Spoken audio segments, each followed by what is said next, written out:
Non, et je le vis bien. Eh oui. Non, moi je pense que c'est important. Cet après-midi, on a beaucoup entendu l'idée de dire, bon, il y a le déni de la personne. Bon, quand on est dans le déni, voilà. Et la personne, moi, j'ai pas réagi quand le médecin psychiatre a dit, je dis à mes patients de ne pas le dire. Et ça, c'est très compliqué parce que s'il y a une embauche de quelqu'un qui fait à un moment une crise, la crise peut faire peur, peut surprendre, peut mettre dans une situation de stress le collectif de travail ou certains individus du collectif. Et du coup, c'est cette méconnaissance qui va faire qu'on met en difficulté d'autres collègues. Et ça, voilà, je veux dire, ça fait un peu boule de neige. Alors que si on connaît, si c'est annoncé, si c'est expliqué, si on explique qu'effectivement, il y a des horaires décalés, voilà. Je pense que alors, le problème du secret médical est un vrai souci. On n'est pas obligé de rentrer dans la pathologie, mais dans les conséquences de ce que ça peut entraîner. Pour moi, c'est évident. Voilà. Merci, mesdames, monsieur. Nous arrivons au terme de notre soirée. Eh bien, comme nous l'avions annoncé, merci de votre participation. Il revient à Patrick Goët de nous synthétiser, nous donner sa vision de ces questions traitées aujourd'hui. Au pupitre, si vous le voulez bien. Bien. Écoutez, tout d'abord, je voudrais saluer chacune et chacun d'entre vous, remercier l'association de son invitation et la féliciter pour cette initiative. Moi, j'ai relevé 9 mots qui, finalement, président à ces réflexions. Tout d'abord, le mot « parcours ». On est sorti de la notion de filière, qui a été une dominante de la politique du handicap pendant des années. Ensuite, la notion d'accompagnement. Ça va de pair. On parle beaucoup aujourd'hui d'un parcours accompagné. On a beaucoup parlé de complexité, on n'y échappe pas, quand il s'agit du handicap psychique. On a parlé de compensation. C'est une des grandes innovations législatives et réglementaires du dispositif qui a été adopté en 2005, la notion de compensation. On a parlé de compétences. C'est important, le mot est revenu à plusieurs reprises. Il y a des idées reçues en ce qui concerne certains types de handicap, et notamment les handicaps psychiques. Elles sont porteurs de compétences. On a parlé de discrimination, ça j'y reviendrai puisque j'interviens ici comme adjoint du défenseur des droits en charge de la lutte contre les discriminations. Il y a un mot qu'on a beaucoup employé, c'est rare de l'employer autant, c'est un mot que moi je situe parmi les plus importants. C'est le mot de confiance. Notre société en manque. On est submergé par les protocoles, les indicateurs, etc., etc. On tue l'initiative parce qu'on n'a pas suffisamment confiance. On n'a pas confiance dans la créativité de l'individu et on n'a pas suffisamment confiance dans ce qui s'appelle le risque et qui est le moteur de la vie depuis que la vie existe. J'ai aussi entendu le mot autonomie et alors ce très beau mot de singularité. Nous sommes un ensemble de singularités. Alors moi, mon regard sur le sujet, il est inspiré par 3 expériences. J'ai été directeur général de l'UNAPI et à ce titre-là, et pendant de nombreuses années, et à ce titre-là, j'ai appris à faire la différence entre le handicap intellectuel et le handicap psychique, à ne pas confondre, bien qu'il y ait des éléments de proximité. Le deuxième regard, c'est celui qui résulte de la fonction de délégué interministériel aux personnes handicapées que j'ai exercé pendant que l'on changeait et la loi et la réglementation. C'est le moment où il a fallu se batailler ferme pour que le handicap psychique soit reconnu comme étant la résultante de toutes les formes que la maladie mentale peut revêtir. Ce n'était pas évident du tout.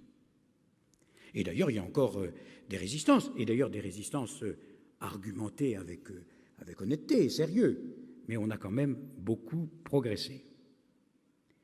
Aujourd'hui, comme adjoint du Défenseur des droits, j'attire votre attention sur un certain nombre de faits patents. Il y a 20 causes de discrimination. La première, c'est l'origine. 25% des 110 000 saisines qui nous parviennent concernent l'origine. Mais le handicap, pareil, arrive tout de suite derrière. 20%. 20% des saisines. C'est dire si, et j'y reviendrai dans ma conclusion, on n'a pas su tirer toutes les conséquences de l'évolution législative de 2005.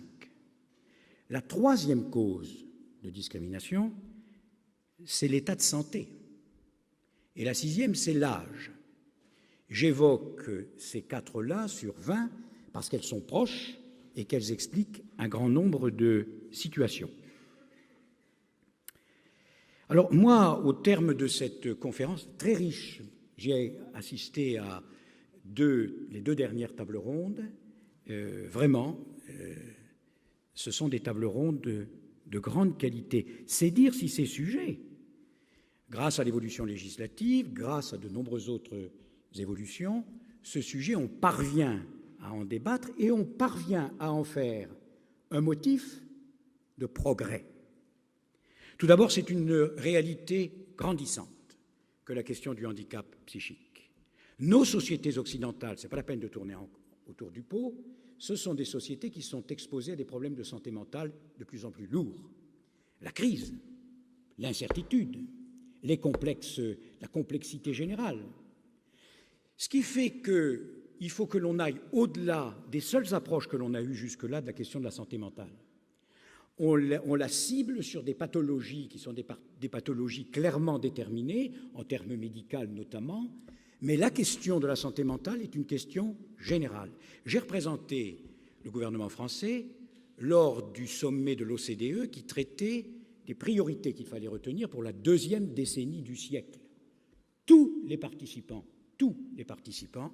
ont évoqué la question de la santé mentale comme étant prioritaire. Là, je l'évoque au sens large, mais on n'en sera que plus efficace, placer l'approche traditionnelle que nous en avons dans cette question générale. Les sociétés occidentales connaissent un problème de santé mentale. Et pour aller plus loin, dans ma relation des échanges que nous avons eus, c'était à Stockholm, sur ce sujet, la délégation américaine a dit, c'est des États-Unis, a dit c'est notre problème numéro un. Pourquoi c'est notre problème numéro un chez nous? C'est parce que on vit sous le règne d'un libéralisme absolu. Parce que tout se tient dans la vie d'une société. Et les pathologies dont souffre chacun sont des pathologies qui, en règle générale, résultent des pathologies collectives. Eh bien, le Premier ministre suédois a dit, nous aussi, un problème de santé mentale. Mais nous, c'est à cause de l'inverse. C'est que nous, on a tout voulu organiser, prendre en charge, protéger, on a étouffé l'initiative, etc., etc. Ça veut donc dire que ces pathologies-là nous invitent à réfléchir sur l'organisation politique et sociale du pays. Ça va bien au-delà de la seule question. Il faut apporter des réponses concrètes à celles et ceux qui ont évoqué ce sujet, soit parce que concernés personnellement, soit comme parents, soit comme professionnels du secteur du handicap, soit comme entrepreneurs, etc. Mais il faut faire comprendre au pouvoir public que quand ils décident d'une réforme territoriale, on va prendre des exemples très concrets, quand ils décident d'une réforme sociale, etc., ils vont peser sur la santé mentale collective, jusque et y compris l'architecture. Les machins biscornus que vous voyez dans tous les coins, ça ne crée pas d'harmonie. Il faut voir les choses en face. La question du handicap, quelle que soit la forme que le handicap revêt, c'est une question qui soulève tous les aspects de la vie de la société. Donc c'est une réalité grandissante. Ensuite, on l'a dit, mais je ne peux pas faire l'économie d'y faire écho. Le handicap psychique, c'est une réalité complexe.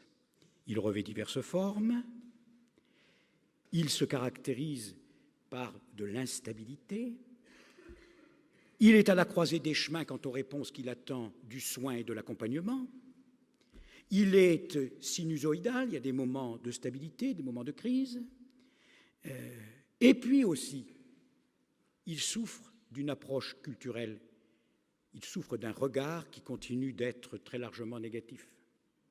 Pèse encore dans notre société la question de la folie. La question de la folie. Ça, je m'y arrête un instant. La loi de 2005, elle repose sur l'idée que le handicap résulte de la rencontre entre les déficiences qu'une personne peut connaître et l'inadaptation de son environnement. Eh bien, dans l'inadaptation de son environnement, il y a aussi une dimension culturelle. Ce qui fait que la solution à apporter au handicap psychique, et on a progressé, j'y reviendrai, mais néanmoins, il y a encore une question de regard sur le sujet. C'est dérangeant. Ça fait survivre des quantités d'images acquises. C'était d'ailleurs sous-jacent dans un certain nombre des interventions qui ont été faites. Mais si cette réalité est complexe, c'est une réalité surmontable. Et d'ailleurs, je trouve que, en tout cas, les 2 tables rondes que j'ai écoutées sont des tables rondes qui en attestent. Manifestement, il y a à la fois des aspirations exprimées. Je salue l'intervention des représentants de l'UNAFAM, des 2 représentants de l'UNAFAM, qui ont parfaitement posé. C'est une interpellation non seulement des acteurs de l'emploi, mais de l'ensemble de la collectivité. Et d'ailleurs, j'ai réitéré auprès de l'UNAFAM l'invitation que je lui ai faite de venir chez le Défenseur des droits pour que nous mettions à plat les obstacles qui existent dans le droit à une intégration adaptée de la personne en situation de handicap psychique dans l'emploi. J'y reviendrai dans ma conclusion, mais vos 2 interventions sont des appels à ce qu'on y parvienne.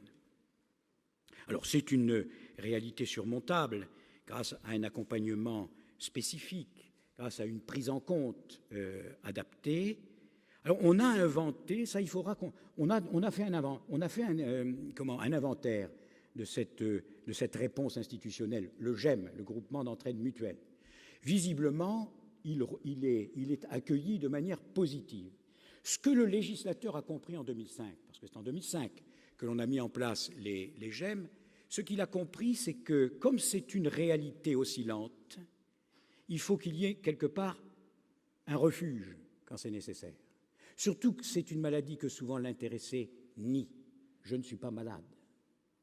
C'est plutôt la société, les autres, qui le sont. Bon. Donc, c'est important qu'il y ait un havre de paix possible.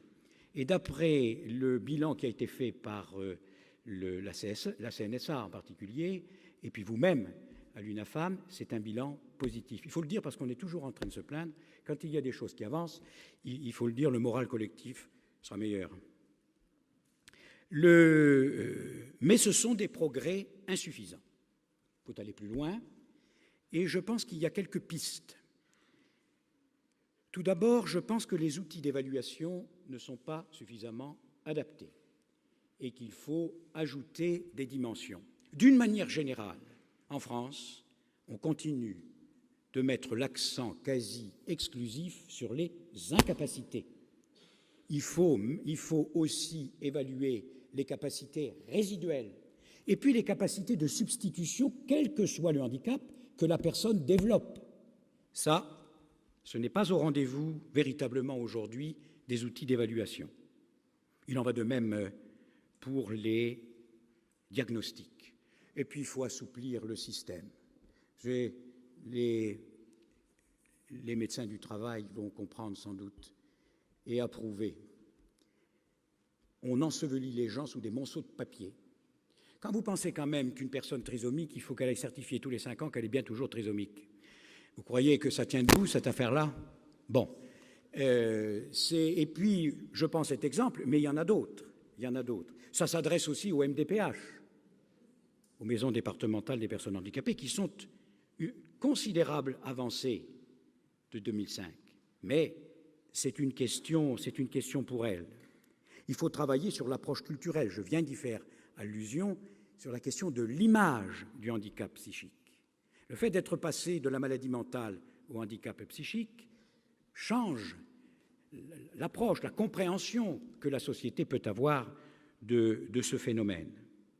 Je reviens sur les relations avec l'administration. Quand on a fait la loi de 2005, on était optimiste. On avait raison de l'être. C'est un progrès, même si on est loin d'avoir réalisé la totalité des promesses de la loi.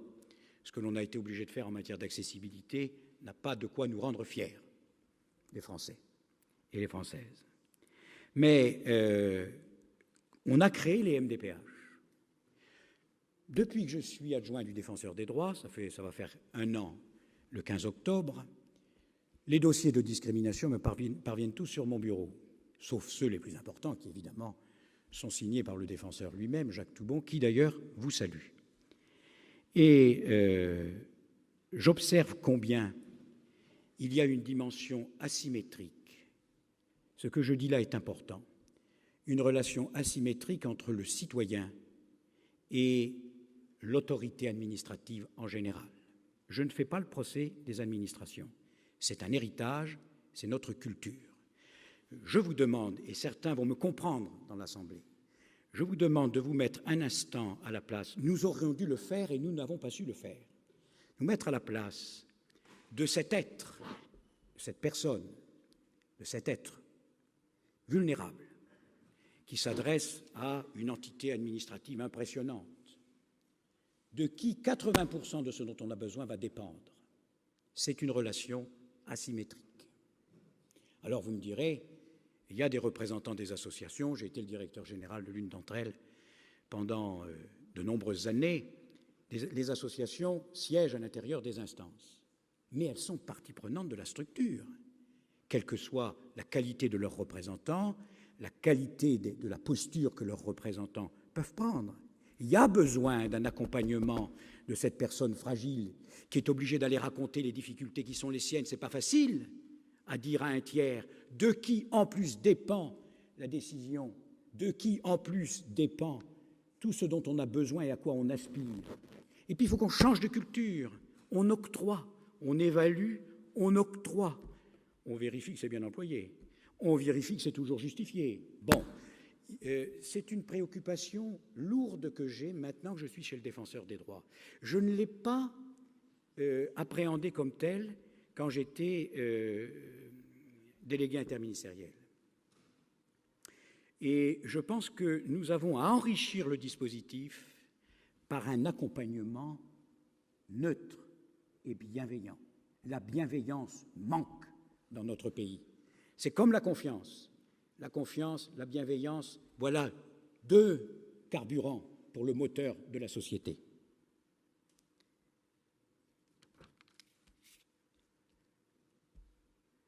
Oui, la personne handicapée psychique, c'est un citoyen à part entière.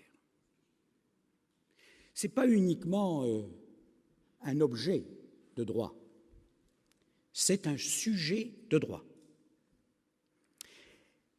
C'est extrêmement important. Et je reviens vers vous, il faut que dans le cadre, il faut nous saisir. Il faut nous saisir. Le défenseur des droits, ce n'est pas un juge, c'est un médiateur. Vous vous estimez victime de discrimination parce que ce que la loi vous octroie, vous ne l'obtenez pas, parce que ce que l'on vous a donné n'est pas ce qui vous est nécessaire. Vous êtes autorisé à saisir le défenseur des droits. Vous ne saisissez pas, vous ne portez pas une plainte devant un juge, vous saisissez un médiateur. Et ce médiateur, il va commencer par voir si votre saisine est fondée, si elle est recevable, c'est normal. Alors ça va se faire soit au siège, par une lettre que vous aurez envoyée, soit parce que vous serez allé voir un de ses délégués, il est possible d'ailleurs qu'il y en ait dans l'Assemblée, un de ces délégués qui est à votre disposition, il fait des permanences à la mairie, à la préfecture, dans les prisons, etc. Ou alors vous pouvez même remplir le dossier qu'il y a sur le site Internet du défenseur. Et là, on va regarder si c'est recevable ou pas. Et si c'est recevable, qu'est-ce qui va se passer? D'abord, c'est une saisine gratuite. Et c'est la raison pour laquelle, d'ailleurs, les 2/3 au moins de nos saisines émanent de compatriotes aux revenus modestes. Mais c'est important qu'ils soient rétablis dans leurs droits. Et dans beaucoup de cas, ce n'est pas à vous qui le saisissez, le défenseur des droits, qu'il appartient d'apporter la preuve. C'est le mis en cause qui doit dire, le défenseur des droits, il a été saisi, dans un premier temps, il n'a pas d'opinion. Il a été saisi par quelqu'un qui réclame, il demande à celui qui est mis en cause si la réclamation est justifiée ou pas, qu'est-ce qu'il a voulu faire, s'il est en tort ou pas. Et puis, le défenseur, eh bien, il essaie de rétablir, dès lors que la discrimination est établie, il essaye de rétablir la personne dans ses droits. C'est de la médiation. J'insiste parce que c'est une institution qui mérite d'être beaucoup plus connue qu'elle ne l'est, même si déjà elle a de la notoriété. Et puis, il y a une autre raison à l'intérêt de la saisir. C'est que, sur la base des saisines qui nous parviennent, nous pouvons rendre des avis ou formuler des recommandations. C'est-à-dire demander qu'on améliore un texte de loi, qu'on prenne un texte réglementaire. Quand il y a un texte qui vient devant les assemblées parlementaires, soit sous la forme d'un projet ou d'une proposition de loi, eh bien, on peut être invité à donner notre avis. Et d'ailleurs, si on ne nous le demande pas et que l'on demande à être auditionné, on ne peut pas nous le refuser. Et puis, c'est une autorité indépendante. C'est un peu une incongruité, le défenseur des droits, dans la tradition juridique française. La tradition juridique est plutôt celle du juge. Ça remonte à Saint-Louis, le juge. Le défenseur des droits, la première institution à avoir eu cette particularité, c'est le médiateur de la République. Il avait été créé en 1973, c'est donc récent. Les ombudsman dans les pays anglo-saxons ou dans les pays scandinaves sont beaucoup plus anciens.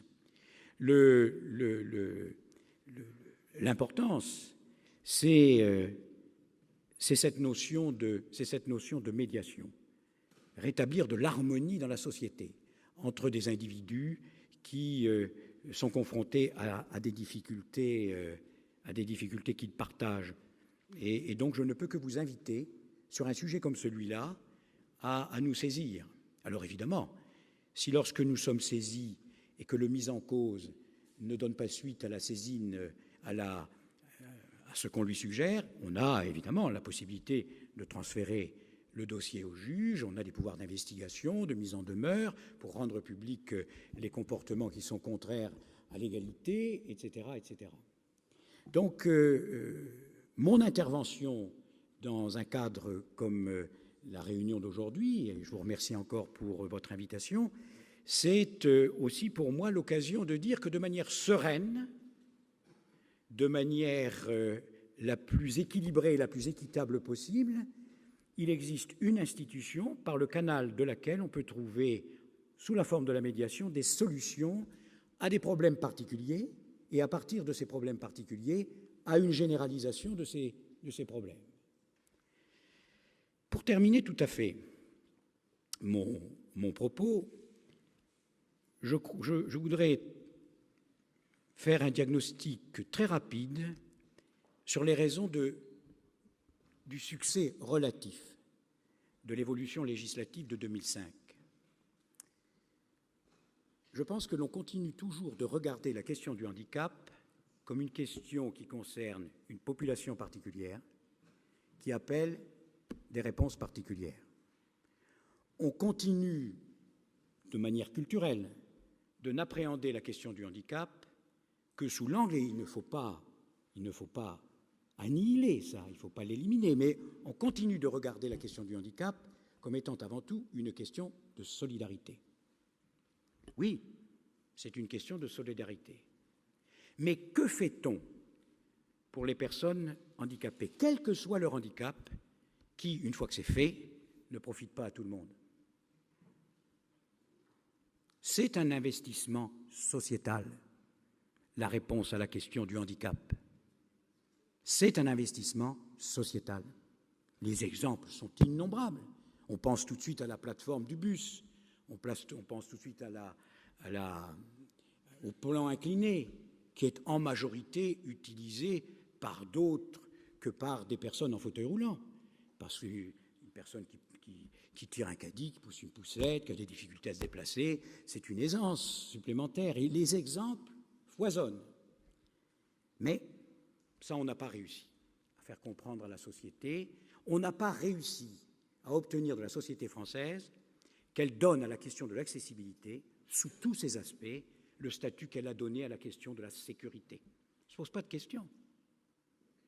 On est soucieux de sécurité, on a raison. On est beaucoup moins soucieux d'accessibilité. Pour beaucoup, ça devient une corvée.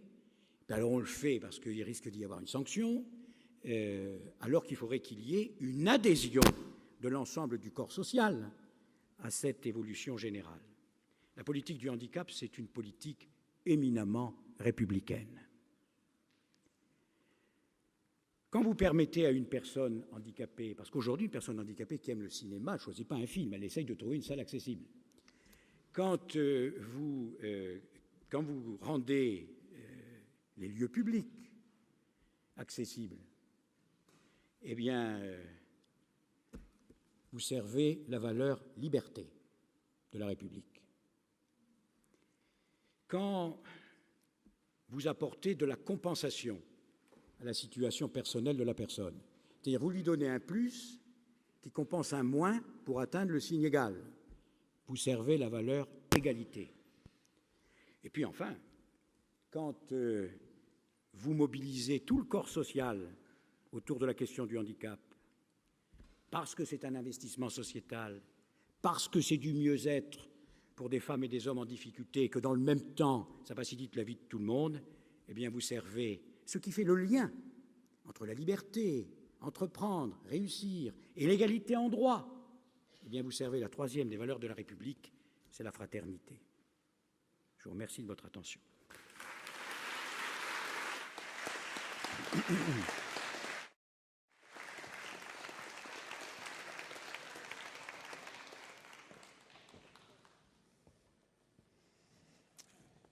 Je vous remercie, Patrick Goët, de cette belle conclusion sur les valeurs de notre République.